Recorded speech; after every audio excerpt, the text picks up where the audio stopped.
How you doing, folks? Andy here. Hope you're all keeping well. When I used to go to high school, my mathematical teacher used to confuse me with his problems. That's why when I come on and you guys are doing math tricks, I'm like, oh no, here we go. Please don't pick me, because I've had that for many years in my childhood. Anyway, so I used to like to confuse him with rope tricks. So I said to him one day, we got a short, medium and a long piece of rope. And I said, these ropes are made for specific sizes of my body. So the long piece is going actually from my hip all the way down to my foot. The medium size is actually going from my knee down to my foot. And the small one is the size of my foot. Behave yourself, people. So I said, we've got a small, medium and a long piece. I said, pay attention, so I placed the small one to the top, the medium one to the top, and the long one to the top. From the thumb upwards, they all look the same size, right? He said, Andy, you're stupid. I said, no, look, but as if by magic, they really do all look the same sizes. That's 1, 2, and 3. I said, you can check these out as well.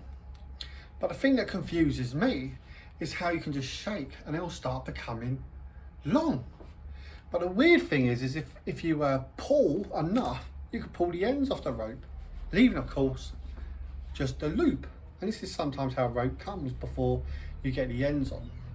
Now, if you carry some finger scissors, you can snip, and that gives you a rope with 2 ends. But we can go back in time where we've got the hooper rope.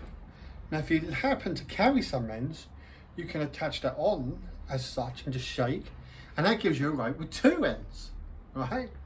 And I said, what's really cool though, is if we snip here, that gives us 2 similar ropes with both ends, and also a third one that matches that. So now we've got 1, 2, and 3 bits of rope all the same length.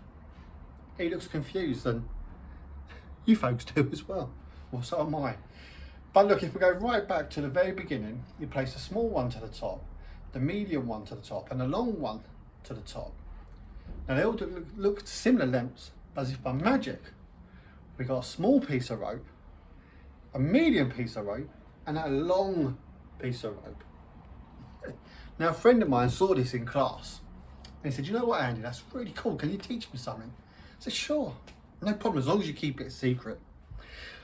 I said, for this, you need a long piece of rope. So we managed to end up getting like a skipping rope from the gym.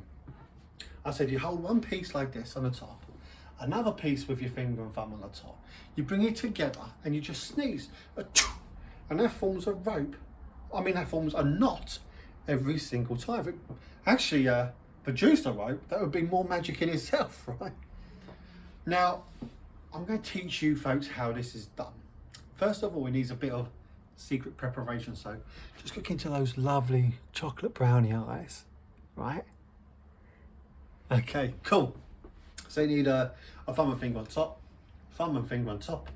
You bring it together and sneeze, and it brings a knot in the rope again. Now, I'm actually going to teach you how this is done, folks, because I know a few of you guys and girls come here regularly, and all my other friends and folks from all around the world of different genres and stuff. So you form a knot in the rope. You then pull the ends through as such, forming a knot. You pay attention, you've got to make that knot very small, to a point where it's invisible. It's there, it's just invisible, right? And then you get the top end and the bottom end, and you bring it together and just sneeze, and it brings a knot in that rope every single time. Now, a little bit of advice, if you do this kind of stuff, is make sure you do put your ropes away very neatly into your drawer, because unfortunately they do become like Christmas tree lights. You know, we take them on and all bundled up like this, because what can happen is, unfortunately, at some points they end up forming knots all by themselves and can cause a right mess. Now, another friend of mine said he loved card magic, and I know quite a few of you on here enjoy card tricks. Fortunately, I don't have any cards, so I'm going to have to order some very quick. Bear with me. So here I have a catalogue, and this is where magicians order their cards from. So we've got like black ones, green ones, blue ones, red ones. But say I wanted, I don't know, a red deck. We just, boom, shake, and we can get one as quick as a wink, which is quite cool. Now I'm just going to bring you down to the table. So I'm just going to show you what I showed my friend. Now magicians love doing this trick called cards across. And this is kind of what I want to show you. It's where cards tend to travel invisibly from one place to another. Okay, so I said to him, first of all, you need 10 cards. So he said 1, 2, 3, 4, 5, 6, 7, 8, 9, 10. I said, fantastic. So how many have you got? He said 1, 2, 3, 4, 5, 6, 7, 8, 9. I said, 9? You don't need 9, you need 10. Get another card. So he said, right. I said, you got 10 cards? He said, yeah. I said, cool. So take 5 cards. 1, 2, 3, 4, 5. Flip them over, and you're just going to place them just to the side, which he did. I said, get another 5. So he said 1, 2, 3, 4, 5. Flip them over, and you're going to place those 5 to one side, which he did. He said, I've still got cards left. I said, what? How can you still have cards left? He goes, well, I've still got 5 in my hand. I said, what? You told me you had 10. He said, I did. I said, well, you don't want that. I'll throw them back. So throw them back on the pack. So I said, now, what it is, right, you're going to give a little wave like this, and 2 cards are going to go from this pile over to this one. So we did that. And I said, there should only be 3 cards in this pile.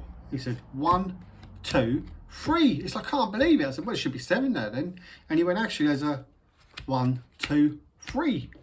I said, what, so you're telling me there's 6 cards in total? He went, yeah. I went, no, that's wrong. You should have 10. I said, yeah, I'll show you. So I scooped up the 6 cards. So that was 6, 7, 8, 9, 10. I said, it used 10 cards. I said, you know, I keep telling you, you need to listen more.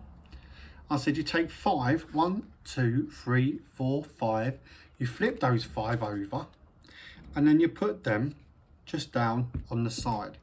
You then take another 5. So that's 1, 2, 3, 4, 5, and you put them to one side.